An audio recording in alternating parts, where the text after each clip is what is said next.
Morning प्यारे बच्चों, welcome to you puncher class YouTube channel.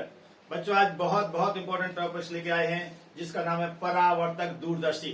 अब परावर्तक एक होता बेटा अपवर्तक दूरदर्शी, थोड़ा सा अंतर है इसमें। अपवर्तक में क्या होता, इससे भी अपवर्तक दूरदर्शी से और परावर्तक दूरदर्शी से दोनों से ही बहुत दूर स्थित पिंडों को देखा जाए, तारे देखना है, आकाश गंगा देखना है, उन सबको देखने के लिए बच्चों क्या आता है परावर्तक दूरदर्शी या अपवर्तक दूरदर्शी का उपयोग करते हैं। लेकिन हम परावर्तक दूरदर्शी ही क्यों चुना, बोर्ड के लिए बहुत इंपॉर्टेंट है। अपवर्तक भी हम आपको पढ़ाएंगे, लेकिन पहले हम पढ़ा रहे परावर्तक। परावर्तक में क्या होता है, प्रकाश जो इमेज बनता है चूंकि बहुत दूर से आता है, प्रकाश का तो बहुत दूर से आता है, इसलिए प्रकाश की तीव्रता में बहुत कम तीव्रता होती है, बहुत धुंधला प्रकाश आता है, बहुत हल्का प्रकाश आएगा। तो हम क्या करते हैं, अपवर्तन में क्या होता है प्रकाश और भी कम हो जाता है, क्योंकि प्रकाश कुछ ना कुछ अब्जॉर्ब या अवशोषित कांच द्वारा कर लिया जाता है। लेकिन परावर्तन की क्रिया में प्रकाश का अवशोषण नहीं होता, इसलिए प्रतिबिंब क्या बनेगा, ज्यादा चमकीला बनेगा, स्पष्ट दिखाई देगा। इसलिए हम क्या करते बच्चों, परावर्तक दूरदर्शी को ज्यादा पसंद करते हैं। ठीक है, तो हम आपको पहले बताते हैं परावर्तक दूरदर्शी कैसे क्या बनाते हैं, इसको बताते हैं। तो देखते हैं बच्चों परावर्तक दूरदर्शी। देखिए रिफ्लेक्टिंग टेलीस्कोप बनती कैसे, इसको जरा आप देखेंगे और इसके बारे में हम सूत्र भी जाने। इसका बेटा रे डायग्राम ही आता है, इसका किरण आरेख क्या था, इसका बहुत इंपॉर्टेंट होता है किरण आरेख। क्या चीज, किरण आरेख, रे डायग्राम बहुत इंपॉर्टेंट है। यही आपको मोस्टली आता है बोर्ड में कि परावर्तक दूरदर्शी का किरण आरेख साफ सुथरा बनाए और इसकी आवर्धन क्षमता का सूत्र लिखें, इतना आता है। तो हम आपको रे डायग्राम सिखाते हैं बढ़िया से, और इसको आप देखें ध्यान से कैसे हम रे डायग्राम। परावर्तक, इसमें हम क्या करते हैं बेटा, अवतल दर्पण लेते हैं। क्या लेते हैं, अवतल दर्पण। देखिए हम आपको लेते हैं अवतल दर्पण, ये हमने लिया अवतल दर्पण, देखते जाए ध्यान से। और इसमें ये है इसका मुख अक्ष, क्या देखिए बेटा मुख अक्ष। परावर्तक दर्पण क्या होगा, अवतल दर्पण, इसका इधर से पॉलिश कर देना बच्चों। जब इधर से पॉलिश करेंगे तो ये बन जाएगा परावर्तक अवतल गोली दर्पण, इसको कहते हैं पोल। पोल मतलब होता है ध्रुव, ये बच्चों ध्रुव। ठीक है, अब हमें क्या करना, प्रकाश जो किरणें हैं ये थोड़ा तिरछी ली जाती है। कैसे आनी चाहिए प्रकाश किरण, तिरछी। तो देखिए, और एक जो प्रकाश किरण आपतन कोण से आएगी तो इसका नियम जो लगते हैं, आपतन कोण बराबर परावर्तन कोण। तो देखिए जरा, ये प्रकाश किरण आपको देखिए, ये आपतित किरण है और जिस कोण पर ये आएगी उतनी कोण पर बच्चों क्या लौटेगी, परावर्तित होगी। तो होने दीजिए, इसके बाद कम से कम 2 किरणें आना चाहिए। वस्तु बहुत दूर है, वस्तु बच्चों अनंत पर रखी है, बहुत दूर रखी हुई है। ठीक है, इसका नाम है ए बी, जहां पर रखी है अनंत पर। ठीक है, अब 2 प्रकाश किरणें समांतर ले लीजिए। तो देखिए हमने दोनों प्रकाश किरणें समांतर ली आपके सामने, और जितना आपतन कोण होगा उतना ही बच्चों क्या होना चाहिए, परावर्तन कोण होना चाहिए। तो देखिए ए आई है तो ए क्या होगा, इतना ही बच्चों आर भी होगा, लेकिन आर थोड़ा सा भी बड़ा दिख रहा है इसलिए हम बराबर करते हैं। अब देखिए बराबर होगा ना। अब यहाँ पर देखिए, यहाँ इसका बेटा कहीं सी होगा, क्या होगा सी। इसको दिखाने की आवश्यकता, लेकिन आपको समझाना कि कैसे बनाते हैं। ये देखो, यदि हम इसको बेटा डॉट डॉट मिला देते हैं, जैसे डॉट डॉट मिलाएंगे यहाँ सी से मिलेगा इतना, इस कोण का नाम बच्चों क्या होगा, ए भी आपतन कोण होगा। क्या होगा बच्चों, ए भी आपको आपतन कोण होगा। जब ये आपतन कोण होगा तो आप समझ गए उतना ही क्या होगा बच्चों, परावर्तन कोण होगा। तो इसका ए आपतन कोण कम है, लेकिन ये क्या है, परावर्तन कोण ज्यादा। तो अब प्रकाश किरणें इतना ही कोण पर लौटेंगी और ऐसे इमेज आएगा। यहाँ ध्यान क्या देना पड़ता है, यदि ये आपको एक्स माने तो बच्चों क्या होगा, ए भी एक्स। यदि ये आई है तो क्या होगा, ए भी आई ही होगा।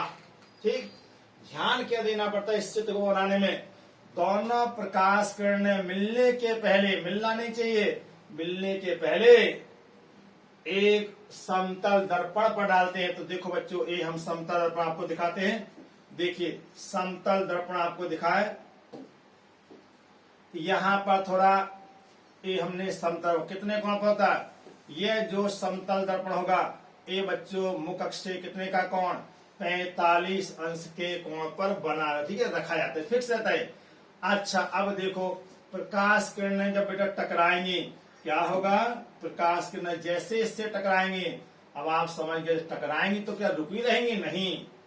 आपतन कोण बराबर परावर्तन कोण का नियम लगता है। हम आपको दिखाते हैं यहां से, ये देखिए, ये दिखाने की आवश्यकता नहीं है तो अभी मैं आपको सिखाऊं। जितना आपतन कोण होगा बच्चों उतना ही क्या होगा, परावर्तन कोण। तो जितना आई आपका होगा उतना ही आर होगा।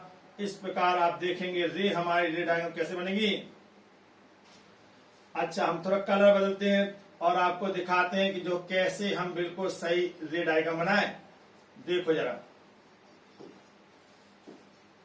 हमने एक किरणें आई, आने के बाद ये देखिए, ये दोनों की दोनों किरणें कहीं ना कहीं एक दूसरे को काटेंगी।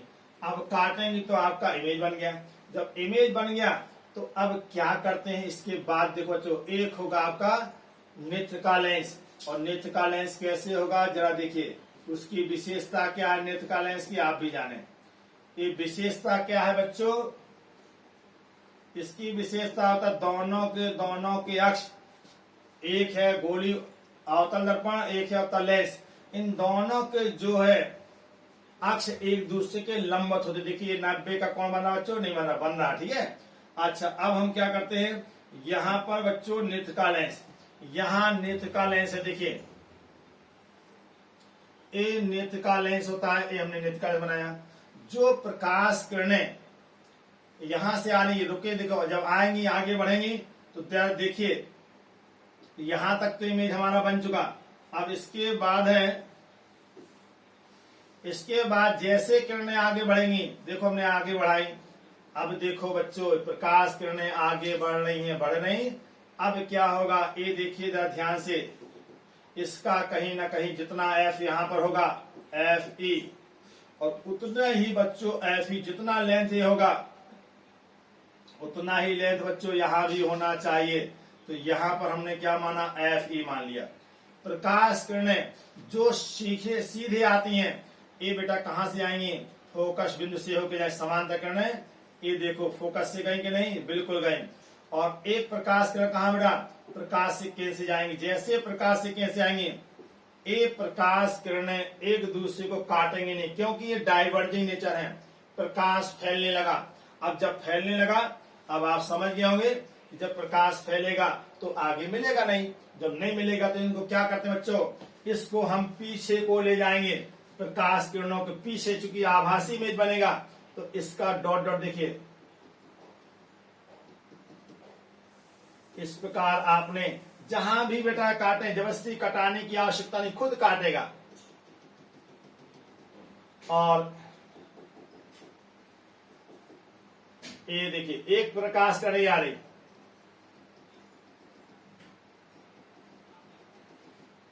दोनों की दोनों देखो बच्चों इधर काटती समझ में आ रही, तो आपका क्या बन जाएगा, यहां से बच्चों आपका इमेज बन जाएगा। हम यहां से आपको इमेज दिखाते, देखें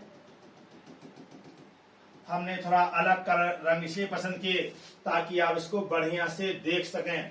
ए बनेगा ए डबल डैश, इसका नाम होगा बच्चों कितना, बी डबल डैश, ठीक। और इसका इमेज बना है बच्चों कितना, ये जो बना है इसका नाम है ए डैश, इसका नाम है बच्चों बी डैश, ठीक है।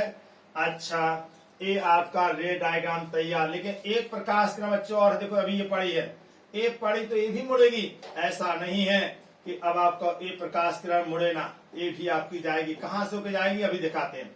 एक प्रकाश बेटा देखो ऐसे मुड़ जाएगी, अब ऐसे जाएगी तो मिलेगी कहां, कहीं ना कहीं डॉट डॉट करके हम पीछे ऐसे डॉट डॉट करके दिखाएंगे, जहां मिले वहां मिला। सब की सब प्रकाश किरणें बच्चों एक ही स्थान पर मिलती है, और इसका आपका रे डायग्राम तैयार हो गया। इस प्रकार आपने क्या देखा, जितना आपतन कोण, फिर देखें बनाने का तरीका बच्चों, एक प्रकाश किरणें वस्तु से, अनंत पर रखी वस्तु से प्रकाश किरणें सीधी समांतर आएंगी, जो मुख्य अक्ष के किसी कोण पर आएंगी। अब आपने देखा दो किरणें आ रही बच्चों, तो पहले आपतन कोण परावर्तन कोण बराबर होगा। यहां पर भी हमने एक अभिलंब दिखाया, अभिलंब जब होता है तो ये क्या होता है, ये आपतन कोण, तो इतना ही क्या होगा परावर्तन। एक्स यदि आई आपतन कोण है तो एक्स परावर्तन कोण भी होगा, जैसे आई इक्वल टू आर। अब दोनों प्रकाश किरणें आपस में मिलने के पहले हमने कहा दिखाया बच्चों, ये दिखाया कितना 45 अंश के कोण पर रखा है समतल दर्पण, उस पर टकराएंगी। जब उस पर टकराएंगी तो नियम वही है बच्चों कि आपतन कोण बराबर परावर्तन कोण, जितना आई यहाँ होगा उतना ही आर। आपने देखा दोनों किरणें एक दूसरे को कहाँ काटती हैं, इधर काटती हैं। ए डैश बी डैश आपका वास्तविक प्रतिबिंब बन गया। ठीक बच्चों, अब देखो ये होता है आपका नेत्र का लेंस, इसका नाम होता है LE नेत्र का लेंस। अच्छा, नेत्र का लेंस को रैक पिनियन की सहायता से आगे पीछे इतना कर सकते हैं ताकि जो आपका इमेज बना ए डैश बी डैश कहाँ बनना चाहिए बच्चों, ए होना चाहिए प्रकाशिक केंद्र E, इसको प्रकाशिक केंद्र मान लिया और नेत्रिका के बीच में होना चाहिए। तो इसका आभासी सीधा बड़ा प्रतिबिंब स्पष्ट दृष्टि की न्यूनतम दूरी A double dash B double dash पर बन जाता है। ठीक है बच्चों, ए था रे डायग्राम। अब इसकी लिखा जाता है कि आवर्धन क्षमता क्या है इसकी, आवर्धन क्षमता, आवर्धन क्षमता का मैग्निफिकेशन पावर, मैग्निफिकेशन पावर होता है। तो मैग्निफिकेशन पावर का परिभाषा होती है, इसको लिखा एम से जाता है अंतिम प्रतिबिंब द्वारा